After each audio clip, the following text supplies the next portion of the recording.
I have a lot of hobbies, and one of my favorites by far is building 3D puzzles and models. I love them because they're really relaxing to build and they don't require any glue. You can just sit there and build it and not think about anything.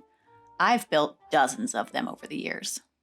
Look at this one. Look at that one. I also love to read, so when I came across this wand shop model, I knew I needed it for my bookshelf. Now, on first glance, it looks like an Ollivanders wand shop, but actually, it's just magical wand shop because this is off-brand Harry Potter, at least on the outside of the box. Once you get to the inside of the box, it's very clear that they pulled things from the movie for this model. Inside the box, they've included everything you need to build the model. So there's all the wooden parts for the structure, there's all the different bits and bobs you need to build the potion bottles and all that, and a lot of decals that you're going to use to build out the rest of it. Once I confirmed everything I needed, I put on a good audiobook and got to work. The instructions were kind of cluttered, so it was difficult to figure out where to begin, but eventually I figured it out. The first step is to assemble the base that the entire structure is going to sit on by attaching this printed graphic to a pre-cut piece of MDF.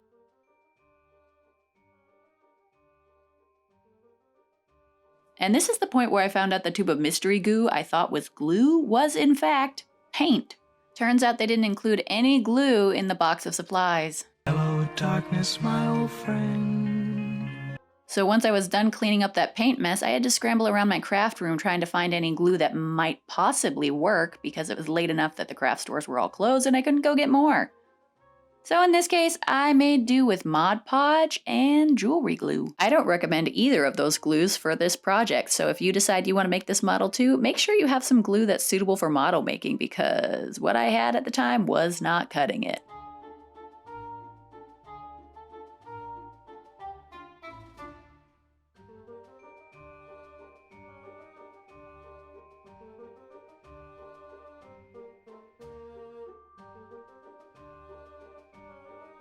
I spent all night assembling the outside of the structure, and this is what it looks like when it's all done. As you can see from all of these clumps of glue on the inside, the glue that I was using was not worth it, so I had to make a trip to Michael's the next day to buy better glue and a precision tip. That's really important that you have a precision tip so that you can have more control over where the glue goes. Once I got back from Michael's, it was time to start assembling all of the little knickknacks that go inside the shop. So there were a bunch of little books and newspapers and potion bottles and wands that all needed to be assembled. The first bits I assembled were all of the open books. So any books that are displayed open were made using an accordion fold piece of pre-printed paper that was glued on the outside to make it open like a book. Then there were a lot of closed books that we also needed to make, and these were a lot easier. They were just decals stuck around a piece of wood to make the book cover, and then they're just glued together on top of each other to look like a tall stack of books. But this took a really long time because there were a lot of books in this model.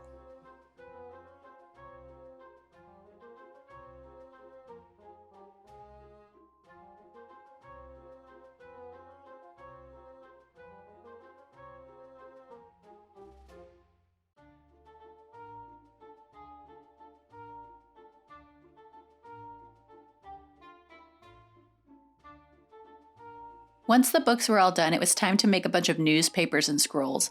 The newspapers were pretty easy, you just cut those out and fold them in half, but the scrolls needed to be rolled up pretty tightly, which was kind of difficult to do with everything being so small.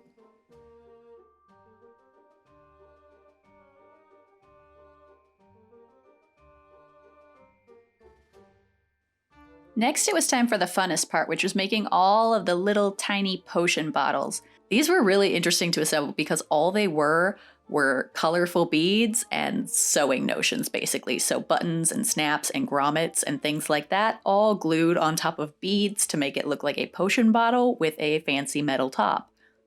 It's the same story for the wands. They were just craft wire and beads with foil wrapped around them to make a wand. It was really interesting to see how all these things were made, and it gives me a lot of ideas for things that I can do in the future for future projects if I ever want to make something that involves a lot of tiny potion bottles and wands and stuff like that. Now, if I had planned this video out better, I would have gotten a shot of me running my fingers through all of the hundreds of teeny tiny little potion bottles and all sorts of stuff that I had to make in order to make this model.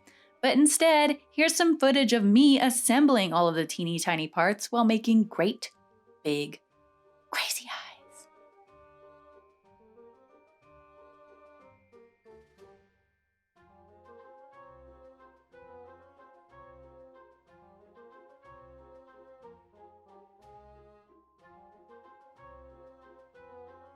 Once all the tiny little bits and bobs were made, it was time to assemble all of the furniture that we're going to stack those things on top of.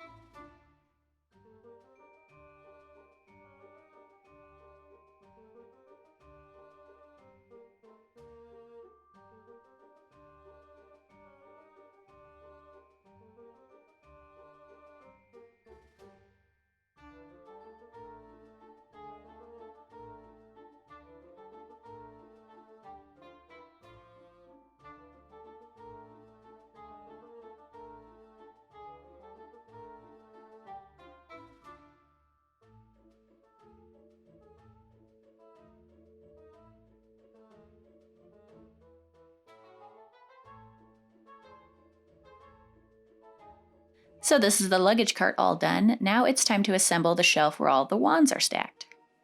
This process was much easier than assembling the outer portion of the building because I had a lot better glue this time around. So I was able to just glue things, hold them down for a second, and they would stay without falling down, which made the entire process so much quicker than the beginning part when I was trying to assemble the outside of the building.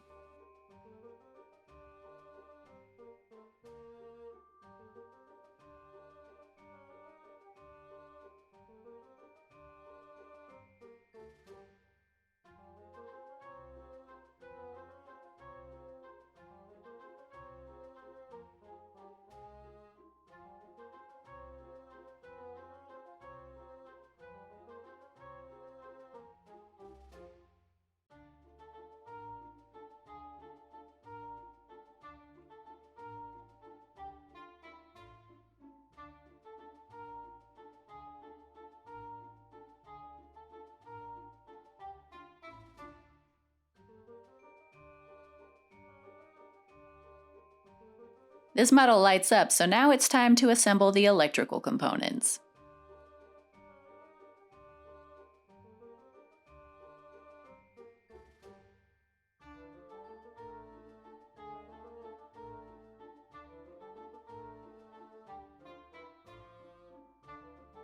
Next, we attach the back portion of the building so that it can open and close. And then it's time to decoratively arrange all of the furniture inside.